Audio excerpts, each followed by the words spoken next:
Is here now. Welcome, all of you in the audience. I'm glad you joined us today. This is not your typical radio talk show. First of all, we only discuss biblical subjects. And second, you in the audience will see all of the panelists. And let me introduce you to Jeff Smeltzer. Jeff. Hello, Drew, and everybody who's watching today. We're glad you're here, Jeff. Jeff is broadcasting from Gettysburg, Pennsylvania. And Exton, Pennsylvania. Scott normally broadcasts from, this is live, so we're going to do these things. Scott, you're down not in Gettysburg today. Where are you at, Scott? I'm in Prattville, Alabama. Glad to have you here, all the way from Prattville, Alabama. And Stephen is broadcasting live from Gettysburg.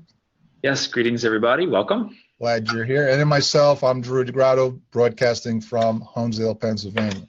Let me first take you through some quick housekeeping, and then we'll get right into the program. If you're watching via YouTube or Facebook, you don't have the call-in live access to ask us questions. If you want to ask us questions, go through the app.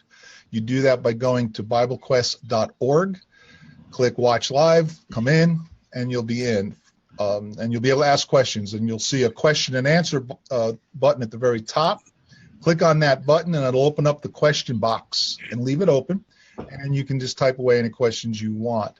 You'll also see whatever panelist is speaking. His video will be there in one of the smaller boxes on the right, depending on the computer's set up.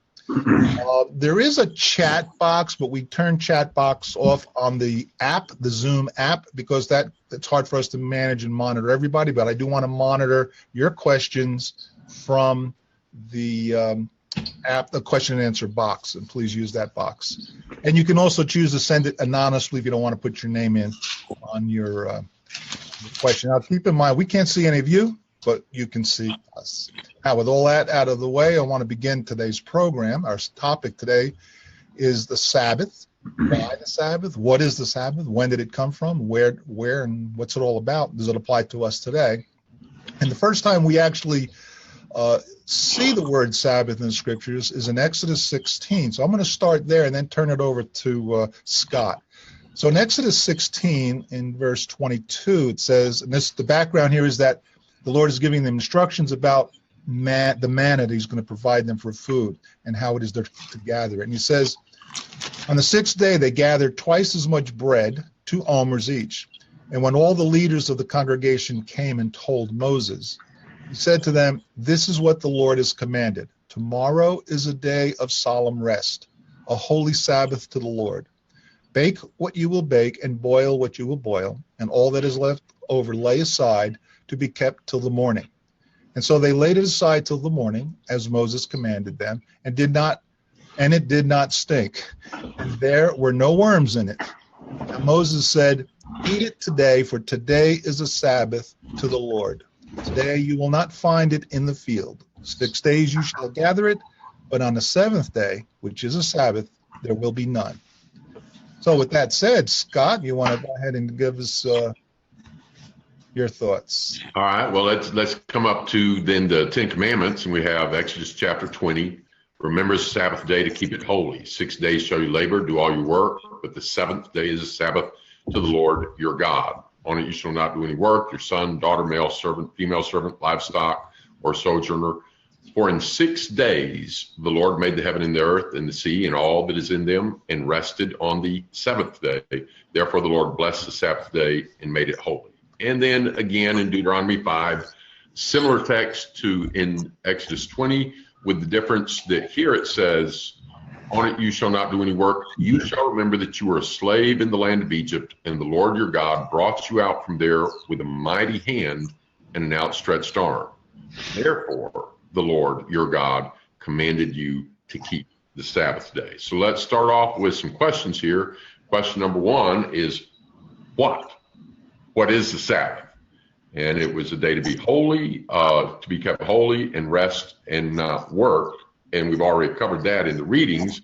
So now we come to why. Why don't one of you gentlemen pick up right there? Well, he gives this reason in Exodus chapter 20 that when God created everything, he did it in 6 days. And then on the seventh day, he rested, and just might make the observation That doesn't mean God was all worn out. Oh man, I've been working for 6 days. I'm tired. Need to take a nap. No, the idea here is that he ceased. You know, you might talk about a ball rolling along a table and it comes to rest, or a car, wandering through the fields without a driver and it comes to rest. And that's the idea of the word. So on the seventh day, God ceased his work of creation. And then we have another reason in Deuteronomy, which is? Well, that here he has them remember the fact that when they were in Egypt, they didn't have rest. They were slaves, but now they're going to get a rest. And really, that's one of the reasons they were crying out to God for deliverance, because of the hard burdens that they were under. And keep in mind, if anybody has a question, please, as we're talking, please submit your questions. We want to hear from you. Stephen, why don't we talk now about who was told to keep the Sabbath? Well, again, looking at that passage in Deuteronomy 5, it was specifically given to the nation of Israel. In the Old Testament, God did things a bit differently than he does in the New Testament. He had chosen a specific people through Abraham. And when the law of Moses is given, this is true of the Sabbath. This is also true of all those other commands about the sacrifices and worshiping in Jerusalem and all those things, is that it's given to this nation, this physical nation of people, the Israelite nation. And so this so far should be pretty clear and pretty simple. The Pharisees kind of complicated it with their misperception of things. They sometimes made it more of a burden than a day of rest. And Jesus is going to say, the Sabbath was made for man, not man for the Sabbath. But a lot of the confusion today comes from this question. Yeah. So which day is the Sabbath? Yeah, you have so many people who think that they go to church on Sunday on the Sabbath. They think of this as Sunday as the Sabbath day. Yeah, and sometimes you'll see that referenced in movies as well. One of my favorite movies is Chariots of Fire, running movie. Yeah. But one of the quotes from that movie is, the Sabbath's not a day for playing football, is it, lad? Oh, that's right. Yeah. He did that accent quite well. That was very good.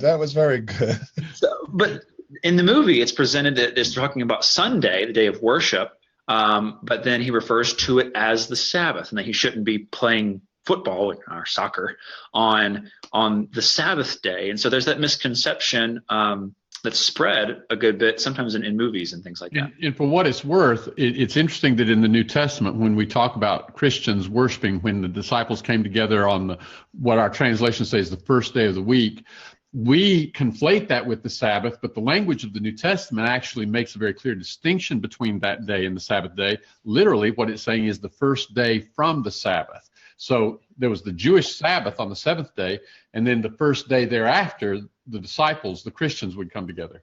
Yeah. And so you see in the Old Testament, Deuteronomy 5, again, 6 days shalt thou labor, but it is the seventh that is a Sabbath. In it you shall not do any work, you, nor your son, your daughter, nor your maidservant. God rested on the seventh day. And we see that continued in the New Testament. And this question is Sunday the Sabbath? And I think it's Matthew 28. I don't know if this is on your next slide. Yeah. So Matthew 28, I don't know if it gets any clearer than these passages in the New Testament in distinguishing the Sabbath from Sunday. Matthew 28:1. Now, after the Sabbath, as the first day of the week began to dawn, and it's talking about the resurrection of Jesus. Mark 16, same thing. Now, when the Sabbath was past, very early on the first day of the week, that's when the women come to the tomb.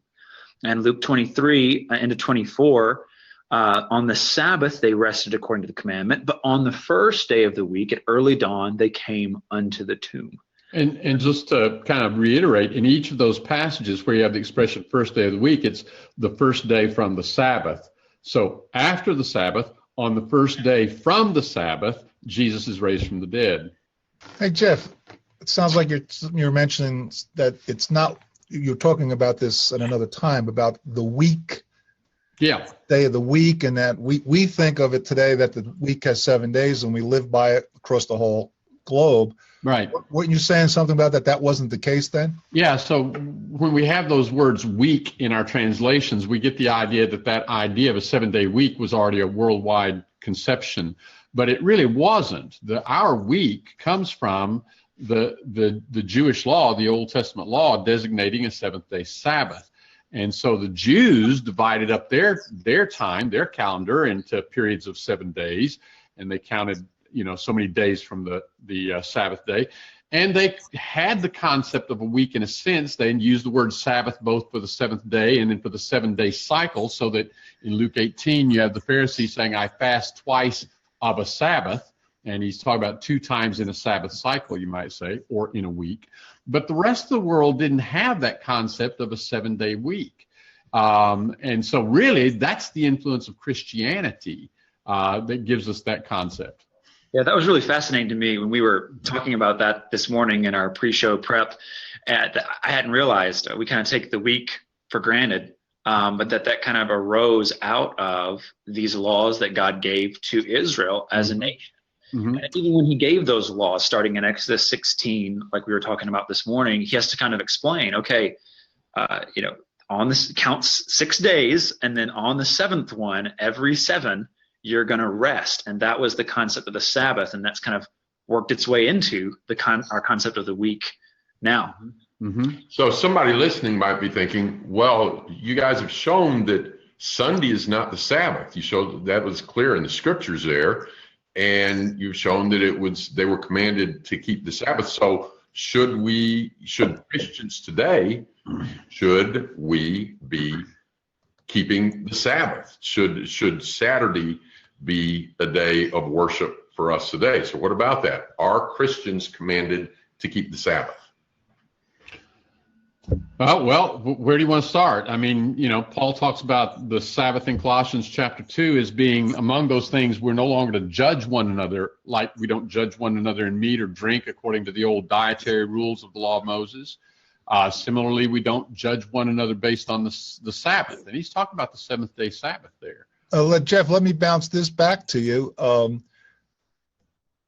The first time we read about the word Sabbath was in Exodus as we read it. Moses wrote Exodus, right? There's no mention of the Sabbath or the celebration of the Sabbath prior to Moses. And we're talking what, thousands of years from the time when the Lord did rest on the 7th day. And so sometimes I've heard it say that, well, because the Lord did that, he instituted the Sabbath celebration or the Sabbath holiness of the day from then, and that man is to worship him on that day exclusively. Yeah. The Sabbath concept is not just kind of an arbitrary little thing that God just stuck in for a period of time during the law of Moses. But Scott, I think you're going to talk about how really this Sabbath law that he gave the Jews was part of an overall plan that God has in mind, not necessarily keeping the 7th day observance, but the idea of a rest that God's people have. Yeah, I'm having a little trouble here getting this screen up, but there it is. Okay, sorry about that. Yeah, on this here we see this passage that Jeff mentioned a few moments ago. It should be there. Yeah, Colossians 2. Paul has just talked about how the ordinances of the old covenant had been nailed to the cross. And then he draws this conclusion, Colossians 2. Therefore, as Jeff read a few minutes ago, let no one pass judgment on you in questions of food. For instance, can we eat pork today? Yes. Or a Sabbath. These are a shadow of the things to come. And that idea of shadow, just watch it as we see this here. We had in the beginning, God created the world, life, everything. And then what did he do? He rested. Then, as Drew read to us, they collect the manna, and then they are to rest. In the 10 Commandments, they are to work 6 days and then rest. And then they're leaving this land of slavery and going into a land of rest. Psalm 95 talks about that the Lord swore in his wrath for that first generation that was rebellious, you won't enter into my rest. And then when Jesus comes, beautiful passage in Matthew 11, he says, come unto me, all ye that labor and are heavy laden, and what? I will give you rest.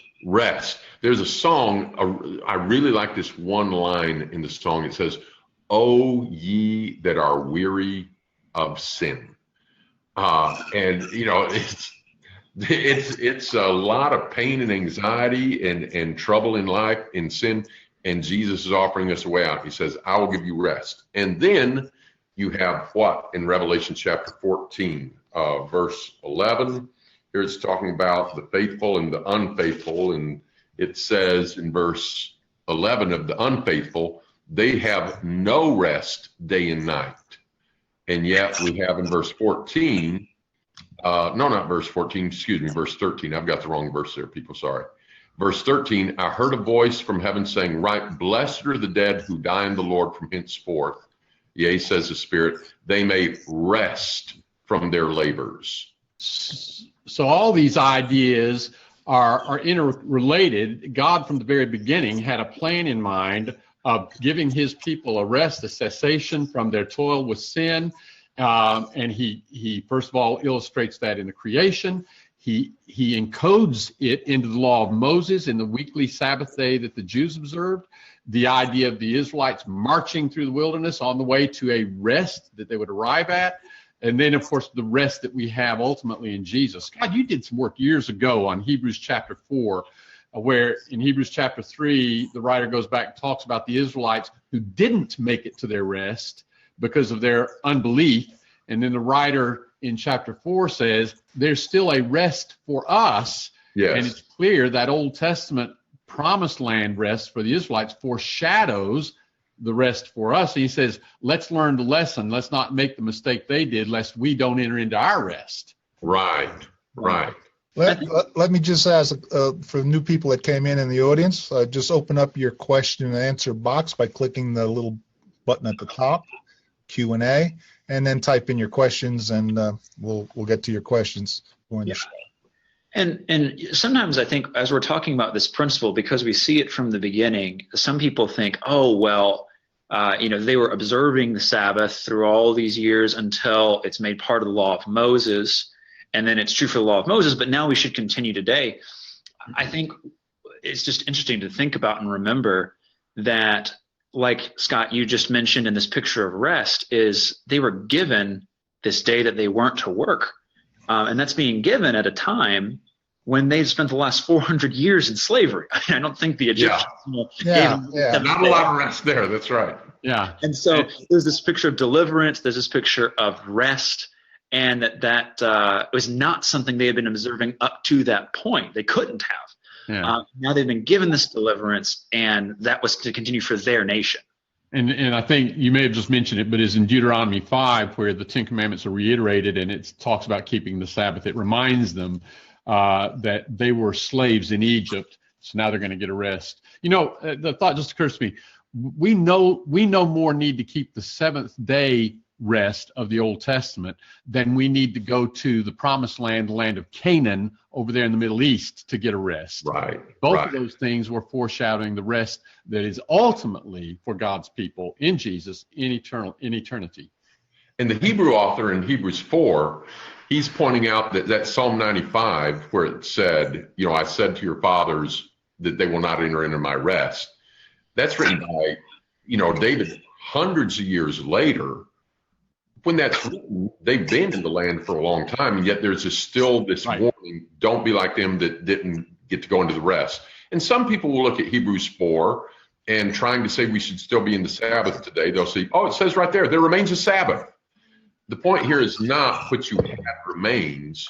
The point here was there's something that remains to be had. Yeah. This great eternal rest down there. Yeah. Exactly. It sounds like to me, guys, what you guys are saying is that there's more emphasis on the rest part of this concept Sabbath than it is on a particular day to do something. Now, the Sabbath was extremely important, but it was, as Colossians 2 said, a shadow of the things to come. It's part of this bigger picture. I may get into the weeds a little bit here, and anybody feel free to tell me to be quiet if you think I'm getting in the weeds too much here. But okay. Have you ever heard anybody argue in Colossians 2 when we cite this passage that you've got on screen here? They say, well, that's not talking about the seventh day Sabbath because it's plural, and there are a lot of Sabbath days in the Old Testament, and some of those are like the seventh year is a Sabbath, and that sort of thing. The Day of Atonement is a Sabbath, and so they're saying that Paul only means that the part of the law that no longer is applicable to everybody, not that it ever was, but what's not binding today, they say, is just those other Sabbaths, but the seventh-day Sabbath is still required. Have you heard people make that argument? Oh, yes, yes. So the thing that is interesting to me is in the Old Testament, there are 4 or 5 places where there's kind of a list of the different liturgies or the different holy days in order, either from most frequent to least frequent or least frequent to most frequent. So in 1 Chronicles 23 and verse 31, it mentions the burnt offerings daily, the Sabbaths weekly, the new moons monthly, and the fixed festivals which are yearly.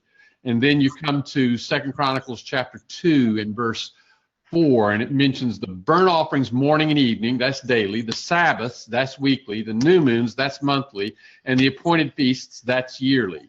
And then you come to 2 Chronicles chapter 8 and verse 13, and it mentions the Sabbaths, that's daily, the new moons, that's monthly, and the 3 annual feasts, and that's yearly. And then you come to 2 Chronicles chapter 31 and verse 3. It mentions the morning and evening burnt offerings, and that's daily, and the Sabbaths, that's weekly, and the new moons, that's monthly, and the fixed festivals, and that's yearly. And there's also a passage in Nehemiah chapter 10, and I believe it's verse 33 does the same thing.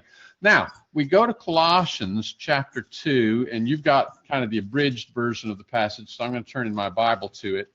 And in Colossians chapter 2 and verse 16, listen to it. Let no man therefore judge you in meat or in drink or in respect of a feast day, there'd be your annual, or a new moon, there would be your monthly, or a Sabbath day, that's your weekly.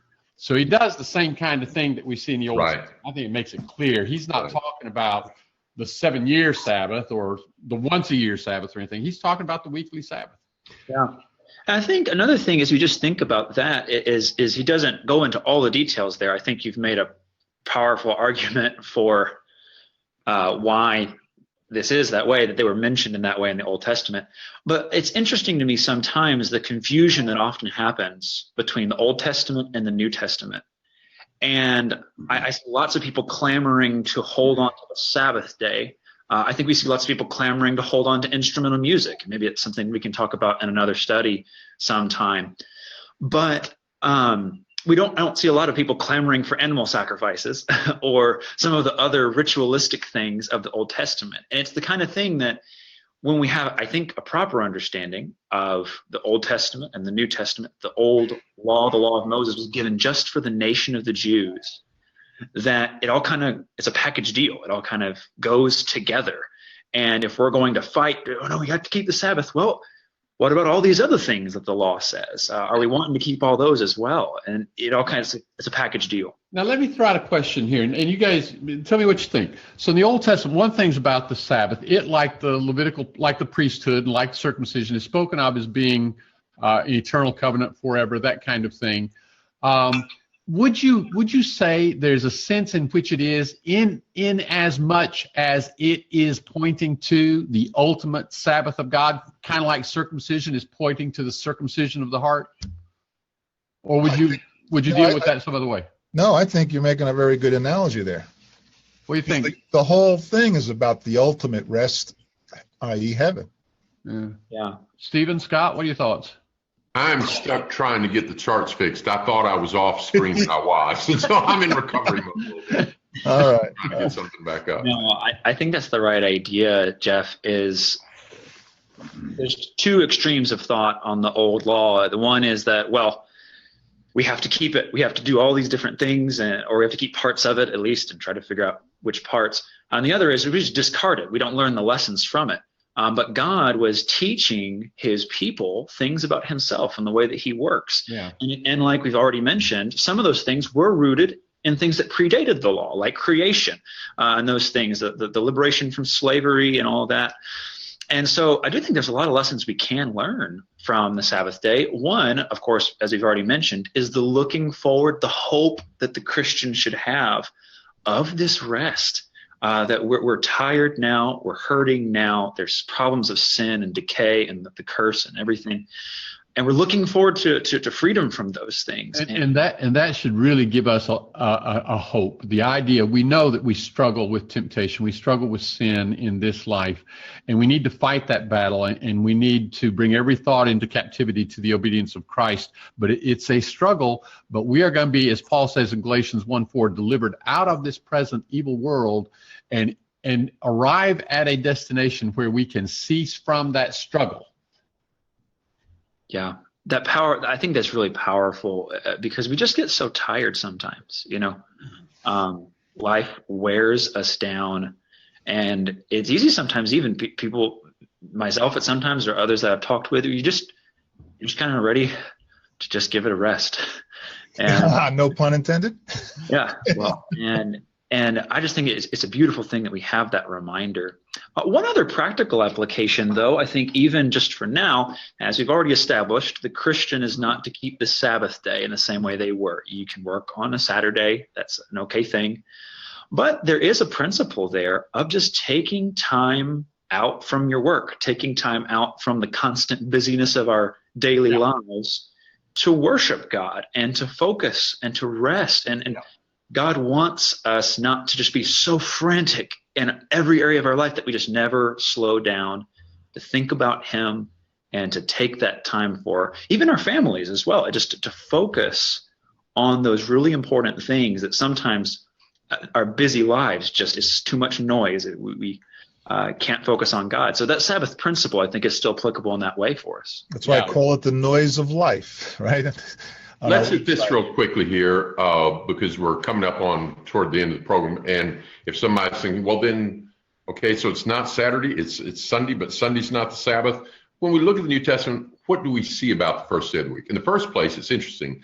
You cannot find in the New Testament the expression second day of the week, third day of the week, fourth day of the week, but you have first day of the week used a lot. And of course, it's primarily first in every gospel ends with what? The empty tomb being found on the first day of the week. After the day Jesus appears to the apostles on 2 first days of the week. And then you have in Acts 2, it's the day of Pentecost, which if you go back to the Old Testament, you find out it was a day after a certain Sabbath, the next day. So it would have been a Sunday. 1 Corinthians 16, what day did Paul tell the Christians there at Corinth to lay by in store for the needy saints? On the first day of the week. Acts 20, verse 7, when did they gather for the Lord's Supper? On the first day of the week. In Revelation 1:10, the Lord's Day. Mm-hmm. Now, none of these say that you couldn't do any work. For instance, in Acts 20, they were meeting at night, probably because a lot of the people, slaves and other people, were at work. Right. So people, they're not doing this because this is a day their animals can't do any labor. They're doing this because this is the day Jesus rose from the dead. Right. Yeah, which is a reminder of our deliverance. I mean, that's the day that the power of death was broken, and Jesus rises from the dead. And like the Israelites were released from slavery, we're released from our slavery to sin, figuratively speaking, in the resurrection of Jesus, his triumph of sin and death. And so in that sense, Christians come together on the first day of the week, celebrating our deliverance, and similar principle, the way they celebrated their deliverance on Saturday. Yeah. Good point. Very good point. We have about a minute left. We had no questions from the audience, which I find unusual. Last week we had quite a few. There's still time. Put a question. No one else will see your question, and just type it in that Q&A box and make a comment or question. Let's mention real quickly. We had something about Luke chapter 17 last week that we noticed a question came in or a comment or something right at the end of the program, and we were going to try to get back to that this week, but we weren't sure what the question pertained to in Luke chapter 17. So if whoever submitted that is watching and you want to resubmit that, we can try to get to that next week. Yeah, we did look at it, trying to anticipate what that question was, but it wasn't clear. It just was a reference to that. Did we consider Luke 17? So yeah, if you're in the audience and you asked that question last week, ask it again a little bit more clear, and we'll get to it next week. Scott, what is the topic for next week? Did we actually lock that down yet? Oh, that's right. Yes, we did. We're going to be talking about Romans 1. I went brain dead there for a minute. And what's our problem? and Romans 1 is going to tell us about it. Yeah, what's You our might look at us right now and say, I have some other problems too. But next week we'll be talking about the problem that we have that's outlined in Romans chapter 1. Right, man's state of affairs. What is our problem? Okay. So we just coming up to 2:30. We really want to. I want to thank you guys for your input on all of this, and I think I looked good today. Better than usual. Yeah, this is the best I've looked. Yeah, Scott, you do look good today. Yeah, and I apologize. I didn't mention that why we're not seeing. Black screen and white letters, a lot cleaner. Yeah, well, the reason we don't see Scott is because he's broadcasting from down in Alabama. He's down there preaching on a gospel meeting down there, right, Scott? Yeah, and I didn't bring my camera with me, so. And you didn't bring your camera to put onto your laptop, so that's okay. We'll let it go. But we did hear you. We saw your slides. Well, I think we can wrap it up for today, gentlemen. Any other thoughts or questions? See you next week. Yeah, thanks to everybody. Looking forward to it. Everybody in the audience, thank you for joining us. I hope you come back again next week at 2 p.m. And please share this link, BibleQuest.org, with your friends and help us to grow the audience and get more information and more feedback. I really appreciate it. Thank you to everyone. Enjoy the rest of the week. Bye-bye.